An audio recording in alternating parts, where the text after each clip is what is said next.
위로운 사람에 대해서 위로움, 예수님의 위로움을 한번 보겠어요. 이거는 제가 여러 번 강의를 했는데 요한복음 16장에 보면은 성령께서 오시면 어떻게 한다고요?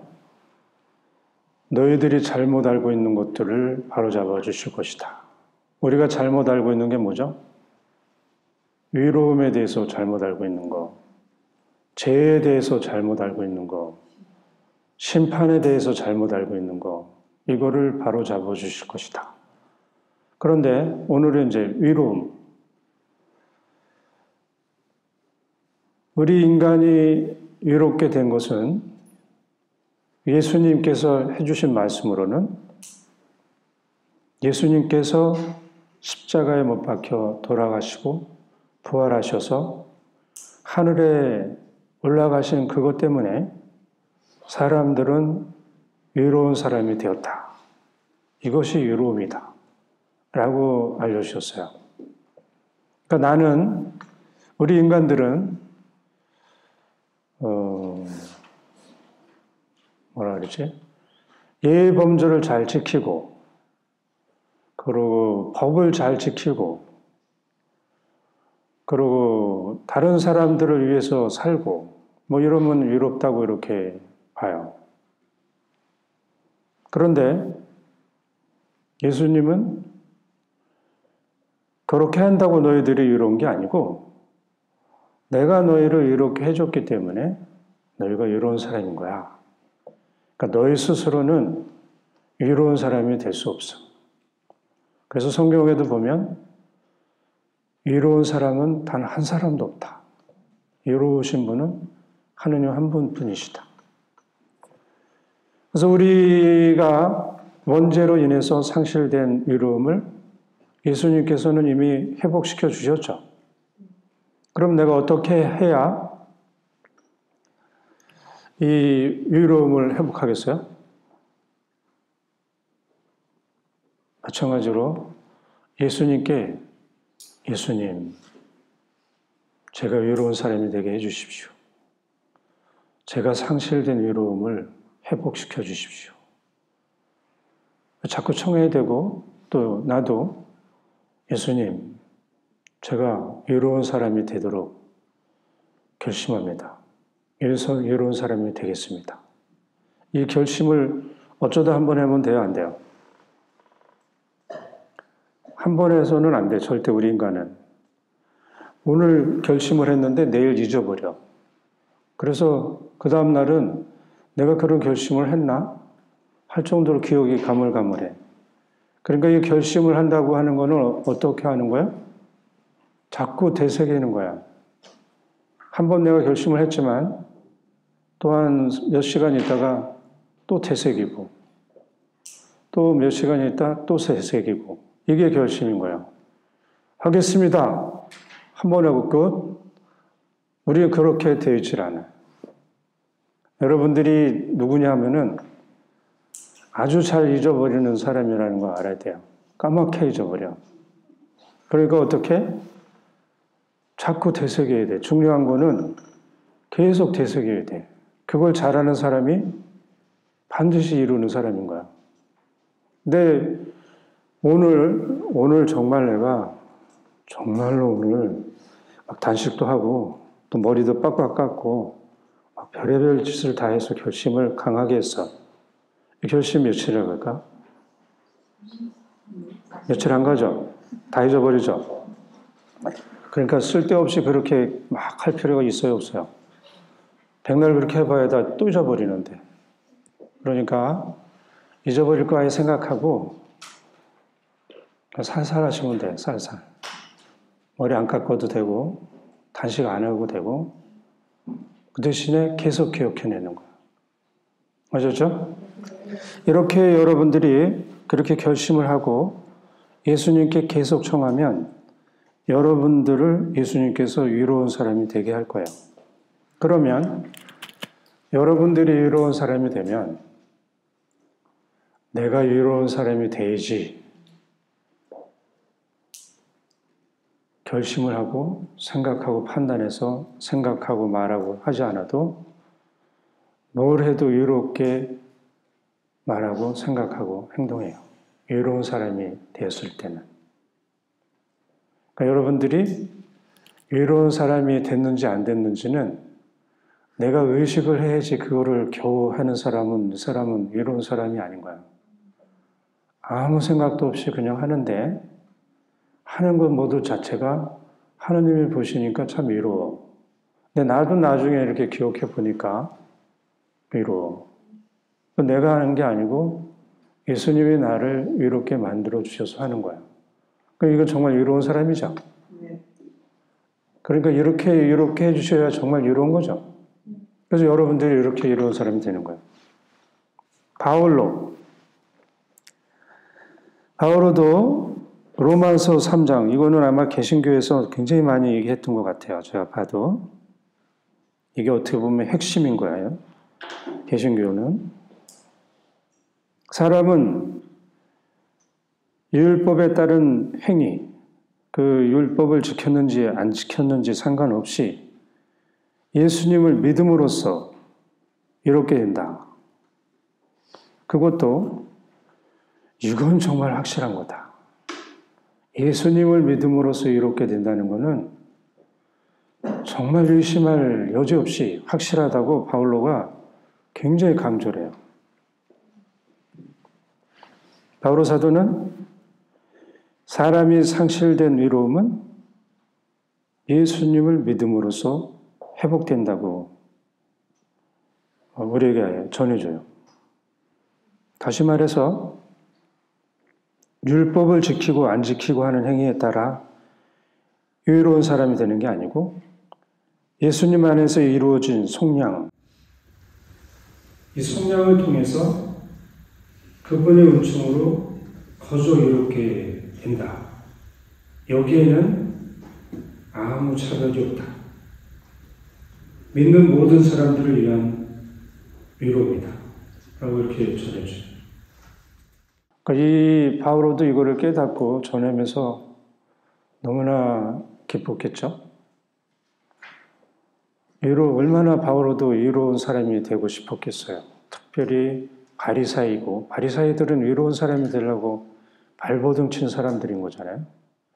그런데 인간 바리사이가 항상 바라보는 건 뭐겠어요? 위로치 못한 자기 자신을 계속 봤을 거야. 그래서 속죄의 제물을 계속 바쳐야 돼. 이거 좀 비참하죠?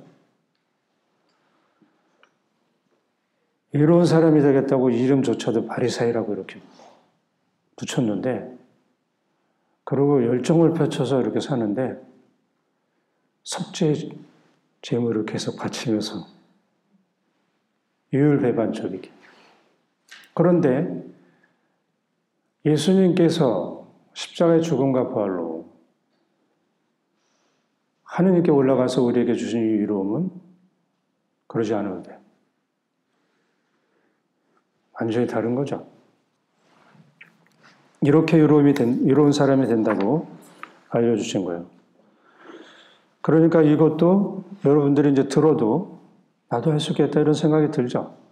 왜냐하면 내가 하면은 내가 위로운 그 율법학자들이나 바리사이들 아니면 이거를 모르는 사람들이 위롭게 되려고 발버둥 치면서 했는데 안 되고 있는 그 자기 자신을 막 겉으로는 막 이렇게 살았습니다. 저렇게 살았습니다.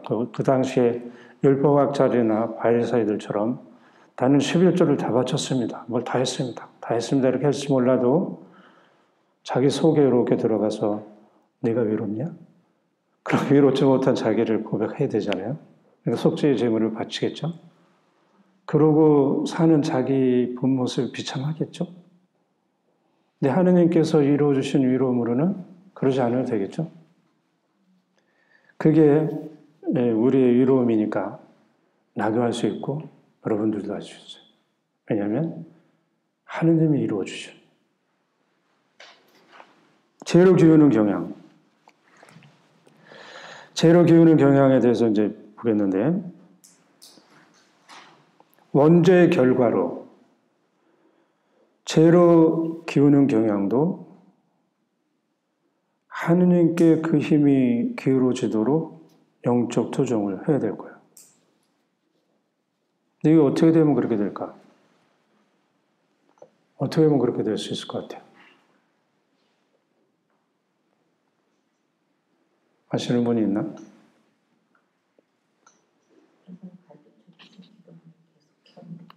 그거가 달라. 묵상? 묵상 어떤 묵상? 그래서 이제 뭐냐면 이거는 아까 힘이라 그랬죠, 힘. 죄로 기우는 경향은 힘인 거예요.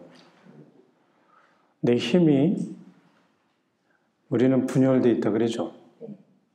그럼 내 힘이 여러 갈래로 다 이렇게 갈라져 있어요.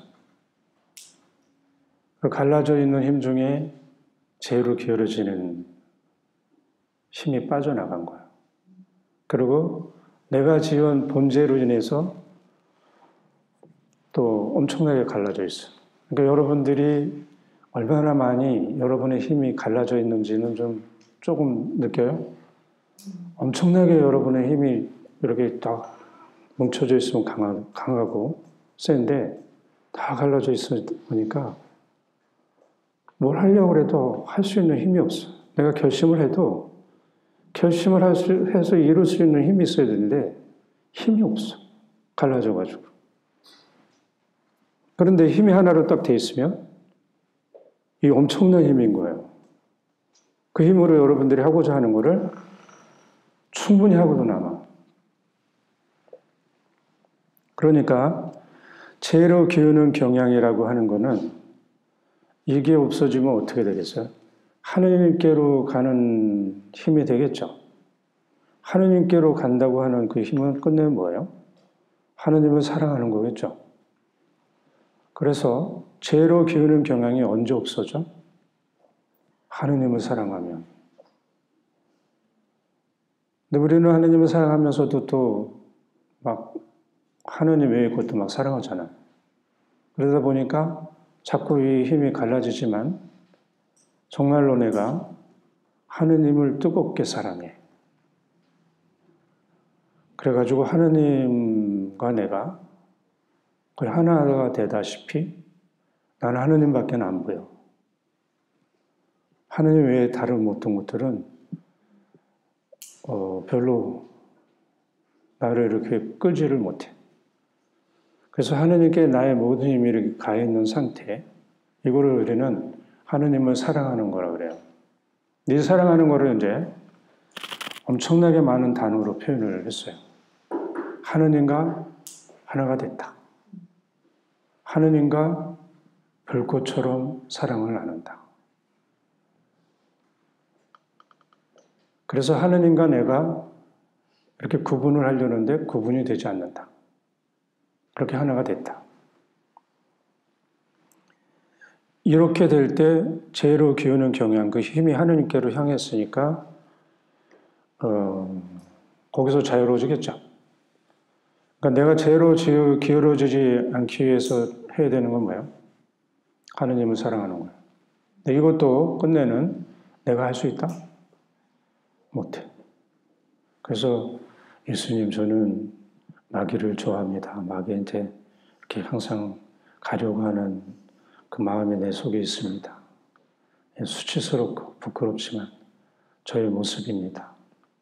그래서 제가 이 모습에서 벗어나서 하느님께로 향하게 해주십시오. 이 기도 또 계속 많이 해야겠죠? 왜냐면 이게 현실이니까. 우리가 이제 편하게 부드럽게 얘기하느라고 죄로 기우는 경향이지만 마귀한테 가고 싶은 경향이 우리 안에 있다는 거잖아요. 그래서 이거를 자꾸 기도해서 하느님께로 향하는 힘이 되면 나는 어떻게 돼? 원초적인 힘, 하느님께서 나에게 주신 그 힘이 나한테 다 모여주겠죠. 근데 여러분들이 이 힘을 체험해야 내가 이런 사람이구나. 이렇게 하려면 이렇게 되는구나. 저를 이렇게 되는구나. 이거를 여러분들이 체험하게 될 거예요. 분열되어 있으면, 갈라져 있으면 그거는 체험이 안 돼. 그거는 여러분들이 자꾸 예수님께 청해서 하면 그렇게 되고, 그렇게 되면 별로 피곤하지 않는 것을 느껴요. 가장 힘든 게 뭐예요? 힘이 비슷한 사람이 막 씨름하려고 그러는 거야. 근데 여러분들 안에 힘이 비슷한 여러분이 그 힘으로 여러분들 스스로 막 땡기고 밀고 그러면 금방 지치겠죠. 그게 분열된 힘으로 여러분들 안에서 서로 땡기고 그러면 피곤해지는 거예요. 누가 뭐 피곤하게 만들어서가 아니고 내 스스로가 나를 피곤하게 만들어서. 그래서 이렇게 재료 기우는 경향, 그 힘이 하느님께로 해서 하느님과 하나가 되면 이때부터는 어떻게? 나를 지배했던 욕구들, 이런 것들이 다 정리가 돼요. 내가 하고 싶은 것을 해도 아무 문제가 안 돼. 하고 싶지 않은 걸 안 해도 아무 문제가 안 돼. 그래서 아까 이 죄로 기우는 경향이 사욕, 탐욕이라고 했는데 이게 사라지면 내적인 평화와 풍요로움으로 기쁨에 차서 사는 거야. 이걸 또 다르게 얘기하면 하느님의 뜻이 내 안에 그대로 이루어져서 나는 온 마음을 다하고 온 힘을 다하고 온 영혼을 다해서 예수님을 정말 뜨겁게 사랑하는, 그래서 예수님과 이런 뜨겁게 사랑한다고 하는 것을 예수님과 연인 관계로 들어가는 거야. 우리 인간이 이제 잘 이해할 수 있는 거는 그 연인 관계에 있을 때 엄청나게 뜨겁게 사랑하는 그 관계로 사랑을 하는 거예요.